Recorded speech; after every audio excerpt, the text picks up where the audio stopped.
بسم اللہ الرحمن الرحیم۔ ہارون رشید عرض کر رہا ہوں، السلام علیکم ورحمۃ اللہ وبرکاتہ۔ شیکسپیئر نے کہا تھا دنیا ایک سٹیج ہے،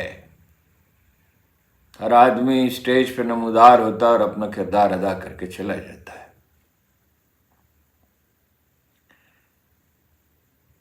آج وفاقی کابینہ نے جو اعلامیہ جاری کیا ہے اس سے مجھے بہت شدت کے ساتھ یہ بات یاد آئی۔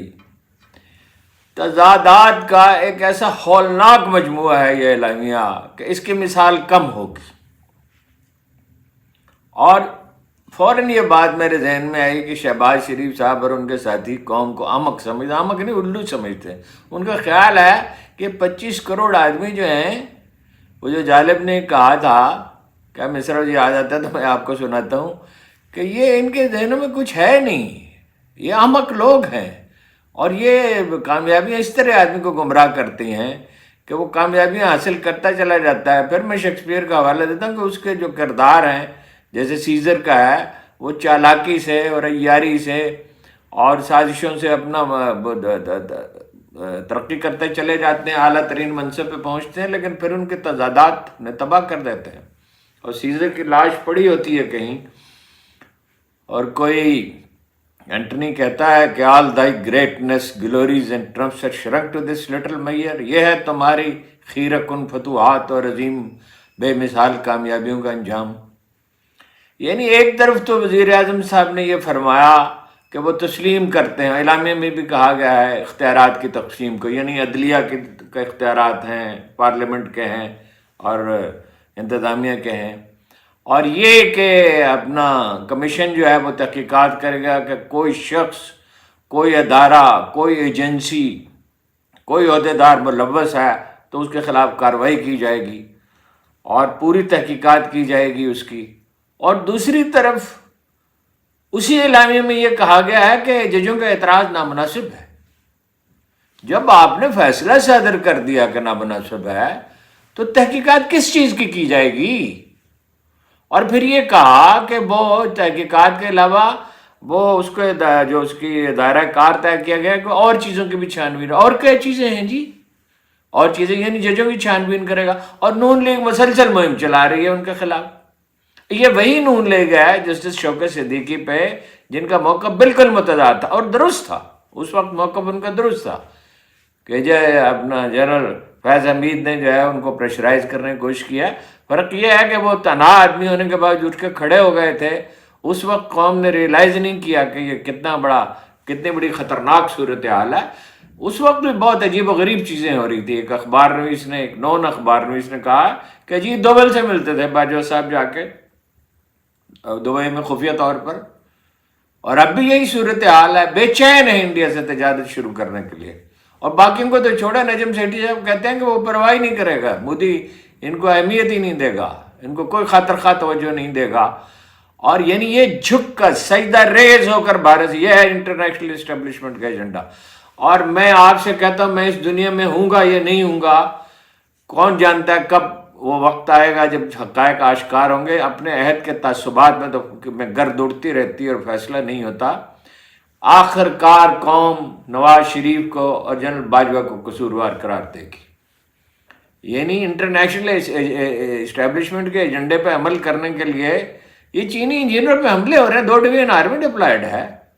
مطلب اتنی لاپرواہی، میں تو کسی کی نیت پہ شبہ نہیں کرتا، نیتوں کا حال تو اللہ جانتا ہے۔ اتنی لاپرواہی، آپ جانتے ہیں کہ چینیوں پر ایک نہیں کئی حملے ہو چکے ہیں۔ کراچی میں ان کے قونصل خانے پہ حملہ ہوا تھا، جہاں پہ 100 لے کے پہنچ گئے تھے بچانے کے لیے چینی قونصل خانے کو، فیصل وابڈا۔ اور آپ بجٹ میں رقم مختص نہیں کریں گے سی پیک کے لیے۔ یہ وہ سی پیک ہے جس کا ہم ڈنڈورا سنتے رہے کہ جناب یہ گیم چینجر ہے، دنیا ہی بدل جائے گی۔ سے گیم چینجر کا مطلب ہے دنیا ہی بدل جائے گی۔ اور جو ہے وہ کمپین چلائی جا رہی ہے ججوں کے خلاف، اس کو بہرحال قوم نے تو مسترد کر دیا، سبھی نے مسترد کر دیا۔ جماعت اسلامی جس کا تازہ اختلاف ہوا ہے پی ٹی آئی سے، ہو جو گوہر علی خان نے کمال کیا، بہت نہایت بزرگ بہر نکلے، بڑی دانائی کا مظاہرہ کیا۔ لیاقت بلوچ نے بھی کہا ہے کہ یہ واضح ہو گیا کہ بات شننگا ہے 6 ججوں کے بیانات سے. ہاں جی. اور جو جج خود غیر محفوظ ہیں وہ انصاف کیا دیں گے، یہ انہوں نے لیاقت صاحب نے کہا ہے. اور جو انتخابی اور انتظامی جرائم ہیں اس کے ذمہ داروں کو تحقیقات سونپ دی گئی، فل کورٹ ہونا چاہیے. یہی بات نیاز اللہ نیازی نے کہی، لیکن سب سے زیادہ واضح بات کہی اعتزاز احسن صاحب نے. اعظم سواتی صاحب نے بھی یہی کہا مستعفی ہو جانا چاہیے. اور جو تحریک چلے گی میرا خیال ہے وہ یہی ہوگی کہ مستعفی ہوں چیف جسٹس صاحب اور اسلام آباد ہائی کورٹ کے چیف جسٹس. انہوں نے کہا ہے کہ پوری جو جوڈیشری ہے اسے تمام ججوں کو کھڑا ہونا چاہیے سادہ الفاظ میں 6 ججوں کے ساتھ. اعتزاز احسن صاحب نے کہا یہ عدلیہ کے امتحان کا وقت ہے، اگر اس معاملے کو دبا دیا گیا تو عدلیہ کبھی آزاد نہیں ہوگی. وہ جو کہتے ہیں اب یا کبھی نہیں. تاریخ میں یہ بھی درست کہا. بہت ایسا لگتا ہے کہ ذہنی طور پر عمر ہو گئی ان کی زیادہ، لیکن ذہنی طور پر لگتا ہے کہ بہت بیدار ہیں پوری طرح.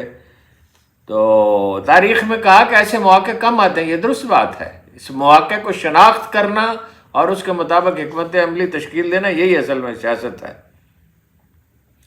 اور یہ کہا کہ کمیشن بنانے سے کچھ نہیں ہوگا. سب لوگ کہہ رہے ہیں کہ فل کورٹ وہ ہونا چاہیے، جن کی ذمہ داری ہے متعین کرنے کی وہ ذمہ داری کریں نا جی. اور کراچی سے خیبر تک ججوں کو اٹھ کھڑا ہونا ہوگا. وہ باقی صدیقی شاعر تھے، لوگ انہیں بھول ہی گئے، کیا اچھے شاعر تھے راول پنڈی کے. انہوں نے کہا تھا نہ شاخ گلی اونچی ہے نہ دیوار چمن بلبل، تیری ہمت کی کوتاہی تیری قسمت کی پستی ہے. اگر نہیں لوگ اٹھتے، ساری عمر اقبال روتے رہے. کیسی قوم ہے جو اقبال اور قائد اعظم کا سموچہ نکل گئی ہے. ساری عمر وہ اپنا خودی کا درس پڑھاتے رہے کہ اپنے آپ کو دریافت کرو، اللہ پہ بھروسہ رکھو. اور آدمی جب اللہ اپنے آپ پہ بھروسہ کرتا، آشنا اپنی حقیقت سوئے دہکاں ذرا، دانا تو کھیتی تو بارہ بھی تو حاصل بھی تو، آہ کس کی جستجو رکھتی ہے آوارہ تجھے، راہ تو رہرو بھی تو رہبر بھی تو منزل بھی تو. تو قوم اگر اٹھ کے نہیں کھڑی ہوگی تو کوئی کچھ ہو نہیں سکتا.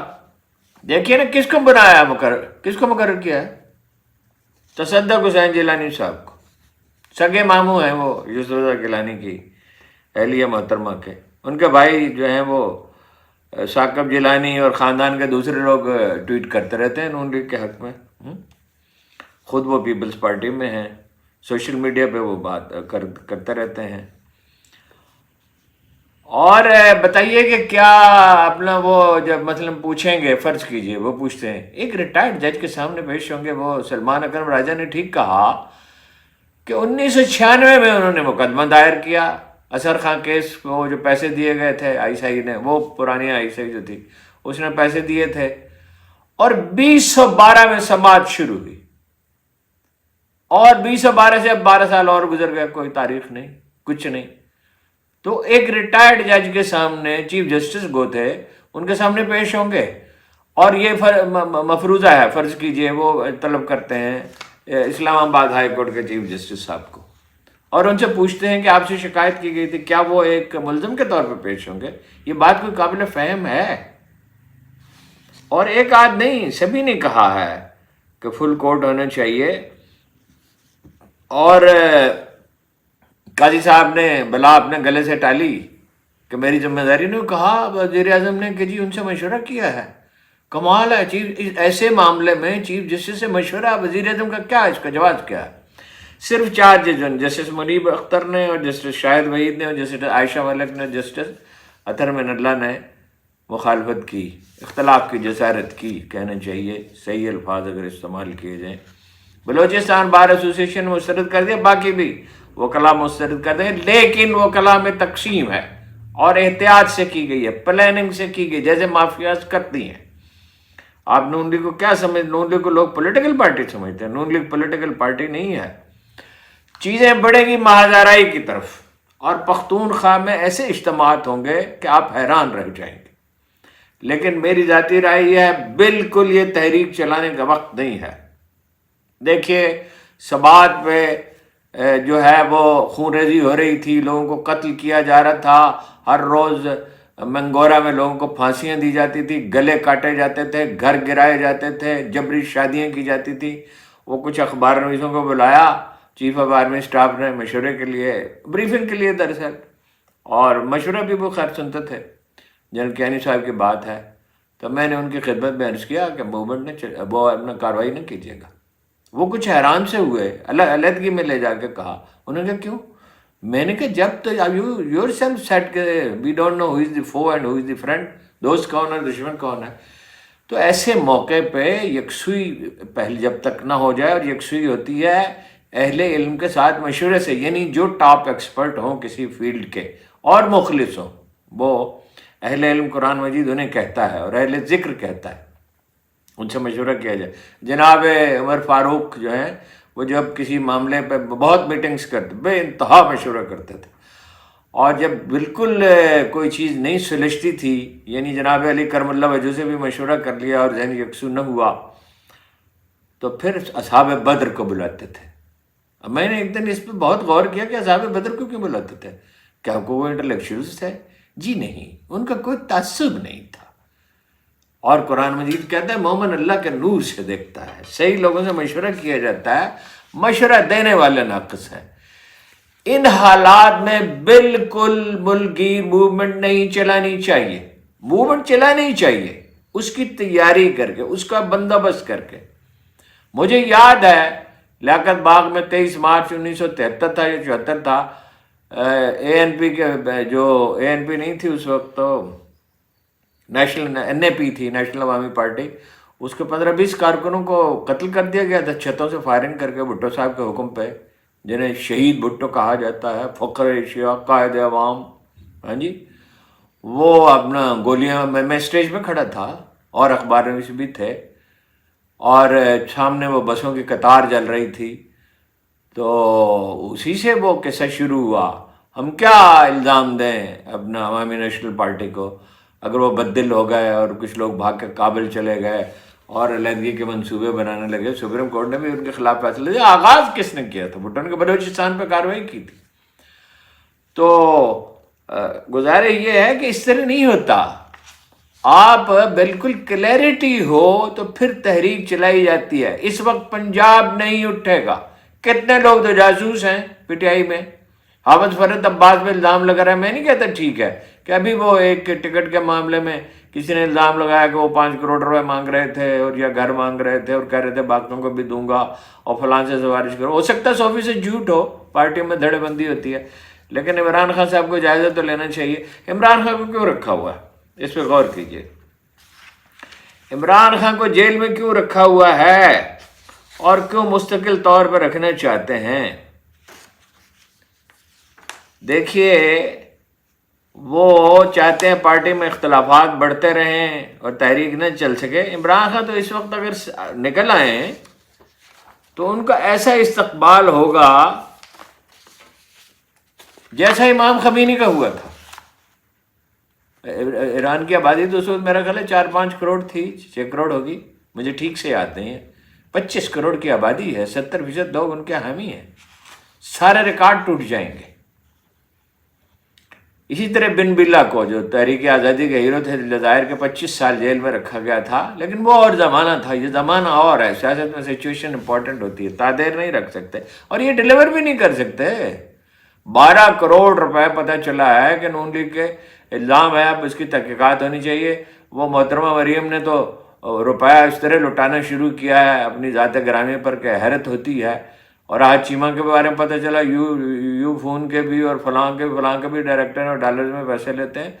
یہ تو سمجھنی نہیں آتی کہ کیا یہ لوگ ہیں۔ تو 12 کروڑ روپے جو ہے وہ نون لیگ کے دفتر پہ خرچ کریں گے۔ جو بھی گھر ہے انہوں نے 2-3 وہ صدارتی مال قرار دے دیے ہیں، زرداری صاحب نے بھی، اور انہوں نے بھی بہت سی جگہوں کو جناب وزیر اعظم ہاؤس قرار دے دیا ہے۔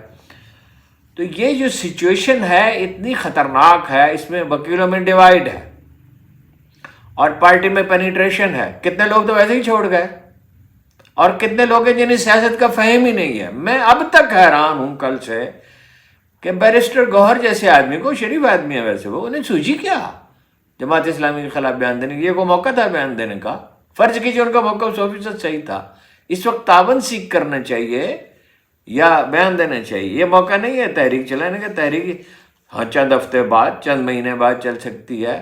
اس کے لیے پہلے فضا ہموار کی جاتی ہے. اور جو گوہر علی خان نے کہا علیمہ خان کے بارے میں اور ان کی بہنوں نے کبھی مداخلت نہیں کی اور حکومت منافرت پھیلاتی ہے اور یہ ہے اور وہ ہے اور فلاں ہے اور پروپیگنڈا کیا جاتا ہے وغیرہ وغیرہ، یہ تو بات ان کی درست ہو سکتی ہے، لیکن واقعہ تو یہ ہے کہ پارٹی میں دھڑے ہیں اور لوگوں کی ایگو ہے اور لوگ اپنے گروپ بناتے ہیں اور اپنے حامیوں کو سپورٹ کرتے ہیں. اس میں تو کوئی شبہ نہیں ہے. علیمہ خان کے بارے میں تو بات ان کی صحیح ہو سکتی ہے، لیکن یہ کوئی تحریک کا کوئی موقع نہیں ہے. بہت اہم خبر یہ ہے کہ صدر پیوٹن نے یہ کہا ہے کہ عرب ممالک سے اور عالم اسلام سے ہمارے تعلقات اچھے ہیں، ہم اور بہتر بنانا چاہتے ہیں. انہوں نے یہ کہا کہ اسلام دہشت گردی سے کوئی تعلق نہیں ہے، اور یہ کہا کہ بے شک اسلامی دہشت گردوں کو استعمال کیا گیا ہے انتہا پسند نہیں ہے. ویسے پیوٹن صاحب، روسی سفیر کو یہ بات معلوم ہونی چاہیے، کرائے کے باڑے کے ٹٹو ہیں. کوئی آدمی جو اسلام کے رتی برابر بھی یقین رکھتا بے گناہ کو قتل کیسے کر سکتا ہے؟ اس کا تو سوال ہی نہیں پیدا ہوتا. یہ تو باڑے کے ٹٹو ہیں کہ انہیں استعمال کیا. اس نے خود کہا ہے کہ مجھے تو پیسوں کی ضرورت ہے، مجھے تو پتہ ہی نہیں داعش ہوتی کیا ہے. اور وہ کہہ رہے ہیں اپنا مغربی میڈیا ثابت کرنے پہ لگے ہوئے داعش کا کام ہے، اور وہ کہتے ہیں یہ یوکرین اور امریکہ ہے. پیوٹن کہتے ہیں، مگر پیوٹن نے جو ایک قدم اٹھایا ہے وہ کچھ اور انڈیکیٹ کرتا ہے. وہ صلاح الدین ایوبی کے مزار پر گئے. یہ بہت اہم واقعہ ہے. یعنی وہ کیا اشارہ دے رہے ہیں کہ ہم عالم اسلام کے ساتھ کھڑے ہونے کے لیے تیار ہیں.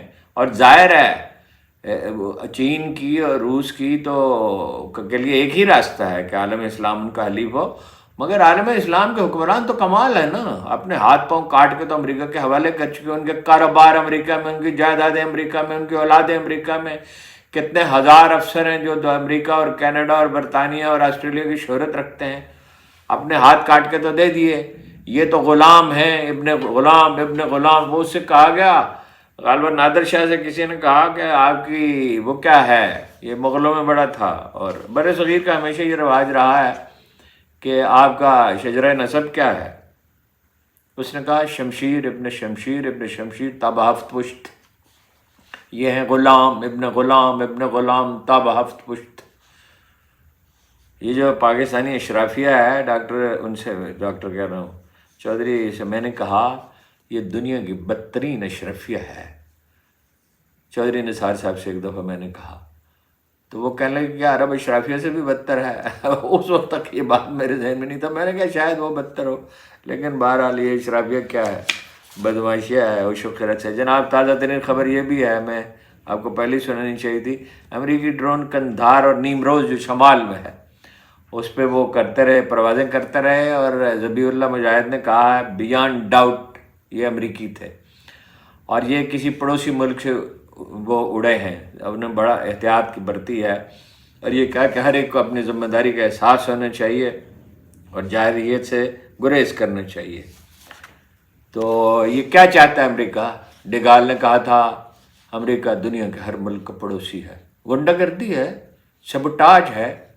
یہی امریکیوں نے کیا ہے اور یہی ان کے زوال کا سبب بنے گا اور بن رہا ہے زوال کا سبب. اب تو یہ خبریں آنے والی ہیں کہ ٹیکسس میں کسی نے کہا حکومتی عہدیدار نے کہ ہمیں آپ الگ ہی کر دیں. یعنی وہاں مقامی طور پر بھی. اور آخر کار امریکہ کو جو ہے ہر سپر پاور کا یہی انجام ہوا ہے کہ وہ اپنے پاؤں زیادہ پھیلا لیتی ہے اور آخر کار تباہ ہوتی ہے. تاریخ ایک اعتبار سے سپر پاورز کی تباہی کی تاریخ ہے. فرعون ہیں اور شداد ہیں اور نمرود ہیں اور چنگیز خاں ہیں اور ہلاکو ہیں اور ہن ہیں اور تیمور ہیں اور اسی طرح کے لوگ ہیں جو اجاڑ دیتے ہیں ملکوں کو اور قوموں کو. لیکن قرآن مجید کہتا ہے کہ آخر کسی ایک کے ذریعے دوسرے کو دفع کر دیا جاتا ہے، ورنہ سب عبادت گاہیں ویران ہو جائیں اور کوئی اللہ کا نام لینے والا نہ ہو.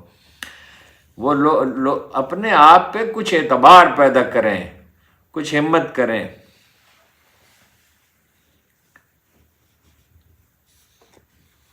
وہ ایک جناب جرنلسٹ ہے معروف عارف حمید بھٹی، انہوں نے کہا ہے کہ اس میں ابہام کیا ہے کہ جی دھاندلی تو نہیں ہوئی، ڈکیتی ہوئی الیکشن میں.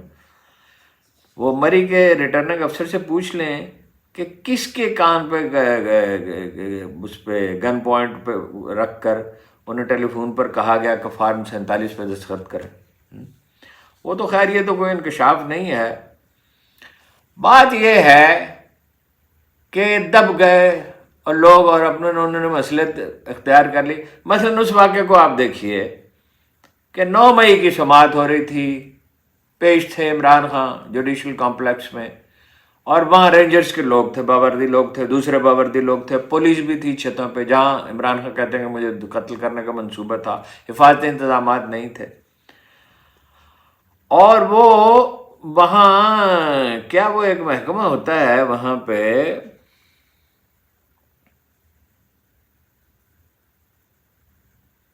اس کے دفتر کو توڑا گیا. تو انہوں نے کہا ریڈ ڈائری برانچ، تو اس میں گھس گئے وہ دروازے توڑ کر. تو چیف جسٹس عامر فاروق صاحب نے فرمایا کہ FIR درج کی جائے نامعلوم افراد کے خلاف. معلوم کہ نہیں، 1 سال ہو گیا FIR درج نہیں ہو سکی. اس میں کوئی انصاف کی توقع رکھتا ہے ایک عوامی تحریک سے، جو میں اصرار کرتا رہوں گا کہ وہ شائستہ ہو، جمہوری ہو، آئین اور قانون کے حدود کے مطابق ہو. تشدد کا جواب تشدد نہیں ہے. خون کو خون سے نہیں دھویا جاتا، پانی سے دھویا جاتا ہے. قرآن مجید کہتا ہے نیکیاں برائیوں کو لے جاتی ہیں. اگر یہ محض حکومتوں کی تبدیلی سے کچھ نہیں ہوتا، کتنی حکومتیں بدل ڈالی ہیں، کچھ بھی نہیں ہوا. اصل بات یہ ہے کہ ایک نظام تشکیل دیا جائے، ایک نظام عدل، اور ہر کوئی اپنے ٹھکانے پہ رہے. فقہ کے اصطلاح میں ظلم یہ ہے کہ کوئی چیز اپنے ٹھکانے پہ نہ رہے. دیکھیں نا جی، عمران خان گوارا نہیں ہے.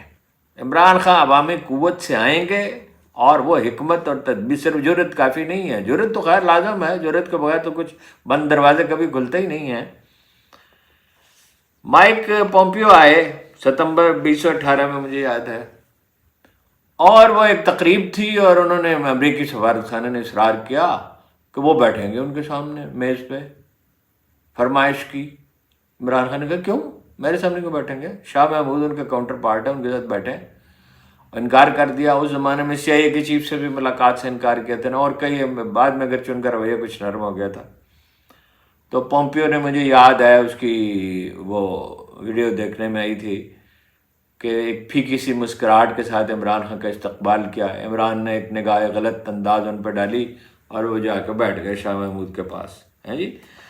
پھر وہ ان کا دورہ روس کا، باجوہ صاحب تو مکر گئے. باجوہ صاحب تو مکرنے میں اپنا ثانی نہیں رکھتے، کیونکہ ہم نے تو نہیں کہا تھا. ان کی مرضی سے گئے، ان کی ثوابدید سے گئے. اور بہترین صورتحال ہے ایک لحاظ پاکستان کے لیے کہ امریکہ سے بھی مراسم ٹھیک رکھے، چین اور روس سے بھی ٹھیک رکھے، اور اسے بینیفٹ کرے اس توازن سے.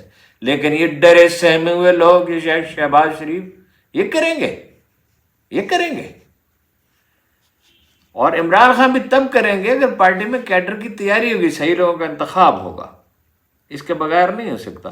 اب تو امریکی سفیر وزیر اعظم سے براہ راست ملتا ہے، ویسے تو آج روسی سفیر سے بھی ملے. اب مجھے حافظ کا مصرع یاد آیا، حافظ شیراز کا، پے مشورت مجلس آراستن گفتندو نشستند و گفتند و برخاستند. مشورے کے لیے ایک مجلس بلائی، بیٹھے، نشست اور بات چیت کی، اور برخاست ہو گئی محفل. اس سے کہا آپ کئی شعبوں میں تعاون آپ سے تیل نہیں لے سکے. آپ میں اتنی ہمت نہیں ہے کہ امریکہ میں لابنگ کریں کہ ایران سے گیس لینی چاہیے جس سے پاکستانی صنعت زندہ ہو سکتی ہے. آپ کو اپنے ذاتی مفادات کے سوا کسی چیز کی پرواہ نہیں ہے. چودھری پرویز الہی کی حالت اچھی نہیں ہے، بہت خراب ہے. نواز شریف صاحب کی طرح نہیں کہ جو جعلی خبریں دی گئی تھیں، واقعی خراب ہے. پسلی کی ہڈیاں ٹوٹی ہوئی ہیں، سانس لینے میں دشواری ہے، 78 سال عمر ہے، عارضہ قلب میں مبتلا ہے. ان کی بیگم نے پوائنٹ آؤٹ کیا. ویسے ہم جانتے ہیں کہ یہ باتیں درست ہیں، تو ان کو کیوں اسپتال سے نکال دیا گیا؟ اس بے رحمی کے ساتھ کاروبار حکومت بھی چلانا چاہتے ہیں، اور ان کا خیال ہے کہ لوگوں کی معاشی حالت درست کر کے قوم کا دل جیت لیں. قوم کوئی جانور ہے؟ بکری ہے، بھیڑ ہے، بھینس ہے، گائے ہے، جس کو صرف چارے کی ضرورت ہے. آزادی کی ضرورت بھی ہوتی ہے انسانوں کو.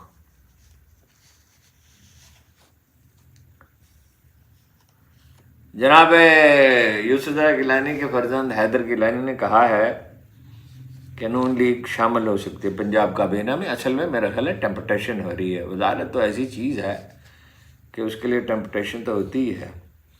ایک بڑی دلچسپ خبر یہ ہے کہ سابق صدر عارف عربی صاحب نے علی زیدی اور ہارون اسماعیل کے ساتھ کراچی کی ایک تقریب میں ملے تصویر اتروانے سے انکار کر دی. میں تو اس کا مطلب یہ سمجھا ہوں کہ وہ چاہتے ہیں کہ کچھ اپنا امکان باقی رہے پی ٹی آئی میں واپسی کا. میرا خیال ہے کوئی امکان نہیں ہے. وہ عمران خان نے تردید تو کر دی غالباً منت سماجت کی ہوگی، لیکن علی صاحب تو چلے گئے تھے حج کرنے کے لیے اور عمرے پہ کبھی چلے جاتے تھے، کبھی ان کو موقع دیتے تھے. انہیں تو اپنی ذات کی پرواہ تھی، پارٹی کے ساتھ وفا انہوں نے نہیں کی. 41 سیٹیں ہیں جی. حمزہ، خواجہ آصف، عبدالعلیم خان، حمزہ شہباز شریف، عطا اللہ تارڑ سمیت جن کی الیکشن ٹریبونل سماعت کرے گا. کیا سماعت کرے گی؟ ٹریبونل میں برسوں لٹکتے رہتے ہیں. سیٹیں تو 80-90 ہیں جو ہتھیائی ہیں. علاوہ اس کے کہ الیکشن سے پہلے جو پری پول جو دھاندلی ہوئی، یعنی مہمیں نہیں چلانے دی، بہت خوفناک خبر ہے، لیکن تعجب اس پہ کوئی نہیں. 225 پولیس اہلکار پنجاب پولیس کے منشیات کے بیچنے کی سہولت کاری میں ملوث پائے گئے ہیں. 9 انسپکٹر براہ راست بیچنے والے، سب سے زیادہ فیصل آباد میں. ایک خبر یہ ہے کہ پی ٹی آئی سینٹ کی سب سے بڑی پارٹی ہوگی. 2 ان کے جیتے ہیں وہاں سے پنجاب سے. 11 موجود ہیں، 18 موجود ہیں. 2 پنجاب سے جیتے ہیں، علامہ ناصر عباس اور حامد علی خان. حامد علی خان کو تو آدھا ہی سمجھیں آپ، ہاں جی، پوری وفاداری تو پارٹی کے ساتھ ان کی نہیں لگتی. علامہ ناصر عباس البتہ بہت اچھے چوائس ہیں. اور اپوزیشن کے ملا کے مینگل صاحب کے اور جمعیت علماء اسلام کے اور باقی پارٹیوں کے 6 جے یو آئی کے ہیں. اپوزیشن کے 35 ارکان بندے، 2/3 اکثریت نہیں ہو سکے گی ان کی اسمبلی میں، ساری کوشش کے باوجود حکومت کی. تو اس کے لیے جمعیت کو ملانا پڑے گا. اب جمعیت کا مولانا فضل الرحمان ہی جانتے ہیں کہ وہ کیا کریں گے کیا نہیں کریں گے. ایک اور خبر یہ ہے کہ ایک ہی خاندان کے بے شمار افراد جمع ہو گئے ہیں حکومت میں اور پارلیمنٹ میں. یہ ہیں جناب زرداری جو صدر ہیں، آصفہ بھٹو، بلاول بھٹو، ان کے بہنوئی زرداری صاحب کے منور تالپور، دونوں بہنیں ڈاکٹر عذرا اور فریال تالپور. ایک بہت افسوسناک خبر ہے، کے ایف سی کا جو تھا برانچ جو تھی میرپور میں، اس کو جلا دے گئے. یہ پتہ نہیں کیا لوگوں کو ہو جاتا ہے. وہ شاعر نے کہا تھا، چیز تھا یاد دوام، کھری سچی اور دائمی طور پر یاد رہنے والی زندگی کون سی ہے؟ سوختنے نا تمام، سلگتے رہنا. ہم یا بھڑک اٹھتے ہیں یا بجھ جاتے ہیں. بھائی کے ایف سی کے وہاں مقامی، یہ تو لوکل لوگ ہیں جو وہ اس کی فرنچائز لیتے ہیں، ان کا کیا قصور تھا؟ اور دنیا میں اس سے بدنامی کتنی ہوگی؟ یہ کوئی کارنامہ نہیں ہے لوگوں کے جذبات بھڑکانا اور اس طرح کے فیصلے کرنا. مفتاح اسماعیل صاحب نے کہا ہے، بالکل ٹھیک کہا ہے، کہ تنخواہ داروں سے جتنا ٹیکس آپ لے سکتے تھے میکسیمم وہ آپ لے رہے ہیں. اب زراعت ہے، پراپرٹی ہے، سروسز ہیں، وکلاء ہیں، بڑے بڑے ڈاکٹر ہیں، بڑے بڑے ہاسپٹلز ہیں، اور بے شمار سروسز میدان ہے. پراپرٹی ہے، پراپرٹی پہ خیر بہت ٹیکس لگ گیا ہے، اسے وقتی ریلیف ملنی چاہیے، ویسے تو اس پہ ٹیکس ہونے چاہیے. اور زرعی زمینوں پہ 10-10 کروڑ کا باغ بکتا ہے اور کوئی ٹیکس نہیں. بھائی ٹیکس آمدن پہ ہوتا ہے، ٹیکس کاروبار کی نوعیت پہ نہیں ہوتا. گجرانوالہ میں جناب 9 کے ملزموں کو 5-5 سال کی الگ سزا ملی، 1 سال کی الگ. یعنی سزا تو ایک ساتھ شروع ہوگی تو 5 ہی سال کی ہوگی. اس پہ کچھ لوگ جشن بھی منا رہے ہیں، کچھ لوگوں کو رہا کیا گیا ہے، کچھ کو انڈیا کے ساتھ تجارت میں تلے ہوئے ہیں اور سجدہ ریز ہو کر تجارت. یہ جلد باجوہ سے وعدہ لیا تھا نواز شریف نے جب انہیں بنایا تھا، اس وقت سے لگے ہوئے ہیں انٹرنیشنل اسٹیبلشمنٹ کے ایجنڈے پہ. اور 370 پہ عمران خان تو بہت بھرم تھے جب اس کو وفاق کا حصہ بنایا گیا آزاد مقبوضہ کشمیر کو، اور وہ بھارتی سفیر کو نکال دینا چاہتے تھے، لیکن انہیں بالکل انہیں اس کی اجازت نہیں دی گئی. اسی لیے میں کہتا ہوں بھائی وہ جیل میں رہیں گے ابھی، جب دباؤ اپنے واقعی دباؤ پیدا ہوگا جو کیا جا سکتا ہے اور بالکل جمہوری طریقے سے کیا جا سکتا ہے، تو تب وہ رہا ہوں گے. ابھی کہاں رہا ہوں گے وہ. یہ جو روز ایک خبر سنا دیتے ہیں، استقبال تو ان کا ایسا ہوگا. دوشنبہ میں 50 لاکھ کی کل آبادی میں سے 10 لاکھ آدمی ایک دن دوشنبہ میں جمع ہو گئے تھے جب یہ ریاستیں آزاد ہوئی ہیں 92 میں، جب ٹوٹا ہے سوویت یونین. اور وہ اقبال کا ایک مصرع دہرا رہے تھے، از خواب گراں خواب گراں خواب گراں خیز. یہ جیسے 50 لاکھ آدمی جمع ہوئے تھے خمینی کا استقبال کرنے کے لیے، اور سارے ریکارڈ ٹوٹ گئے تھے. یہ چیزیں ویسے جا اسی طرف رہی ہیں، آخر ایک دن ہوگا. ٹیکس کی 5 اقسام ہیں جو ہیں وہ 6 شہروں میں، اس کی تیاری کر لی گئی ہے. تھوک فروش، کھاد کے ڈیلر، کپڑے کے، اور جناب کیمیکلز کے ڈیلرز، اور جراثیم کش دواؤں کے، اور پرچون فروش، اور فرنیچر والے، کاسمیٹکس والے، میڈیکل والے، ہارڈ ویئر، گوشت اور سبزی اور پھل کی دکانیں. لیکن بوجھ تو پڑے گا عام آدمی. دکاندار تو ٹیکس نہیں دیتا، بہرحال لینا چاہیے، ٹیکس تو لینا چاہیے، اور یہی صحیح پالیسی ہے. اس کے سوا کوئی چارہ نہیں. پٹرول کی قیمت میں فیصلہ ہو گیا 9.94 کیا تبھی 10 روپے ہے. یہ 6 پیسے کا کیا مطلب ہے؟ اور یہ بڑھتے رہے گا. اس کا جواز بھی عجیب و غریب پیش کر رہے ہیں، لیکن جواز اصل میں کیا ہے؟ جواز IMF ہے، ہاں جی. اور ٹیکس آپ جمع نہیں کر سکتے. ایران سے پٹرول آ رہا ہے، کروڑوں روپے روز کا نقصان ہو رہا ہے ٹیکس کا، اس کو کوئی روکنے والا نہیں ہے. اور جواز یہ ہے کہ جی وہ مقامی آبادی، اور مقامی آبادی کو ویسے سہولت دے دیں، جو پاسبل ہے سہولت وہ دے دیں ان کو. ایران کی مدد سے، ایران کے بارڈر پہ ہے.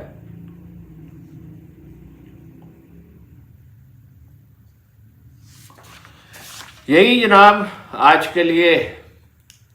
اب میں دہراتا ہوں پھر اقبال کا، کہ وہی دونوں شعر دوبارہ دہراتا ہوں. آشنا اپنی حقیقت سے ہوئے دہکاں ذرا، دانا تو کھیتی تو بارہ بھی تو حاصل بھی تو. آہ کس کی جستجو رکھتی ہے آوارہ تجھے، راہ تو رہرو بھی تو منزل بھی تو. دیکھ کھا کر کوچے چاکے غریباں میں کبھی، قیس تو لیلا بھی تو صحرا بھی تو محمل بھی تو. او بے خبر تو جوہر آئینہ ایام ہے، تو زمانے میں خدا کا آخری پیغام ہے. جب تک آدمی ذہنی طور پر مروب رہتا ہے، مغلوب رہتا ہے، دبا رہتا ہے، کچھ دنیا میں نہیں کر سکتا. زندگی میں سب سے اہم چیز پیش قدمی ہے، پہلکاری ہے. جناب رسالت مآب نے فرمایا زندگی ایک ایسی سواری ہے کہ تم اس پہ سوار نہیں ہوگے تو تم پہ سوار ہو جائے گی. کوئی ہوش کی آنکھیں کھولیں. طاقت ایک نفسیاتی چیز ہے، طاقت ایک میٹیریل چیز نہیں ہے. صرف میٹیریل میں بھی وہ ڈھلتی ہے اگر پہلے آزادی ذہن و قلب و دماغ میں پیدا ہوتی ہے. اور آزاد آدمی ہی دنیا کے 300-400 برس ہو گئے. کیا اقبال نے کہا تھا، 300 سال سے ہیں ہند کے میں خانے بند، اب مناسب ہے تیرا فیض عام ہو ساکی. لیکن اللہ تعالیٰ انہی قوموں کا نجات دیتا ہے. قرآن مجید کہتا ہے کہ انسانوں کے لیے وہی کچھ ہے جس کی انہوں نے کوشش کی. لیس للانسان الا ما سعی. بہت بہت شکریہ.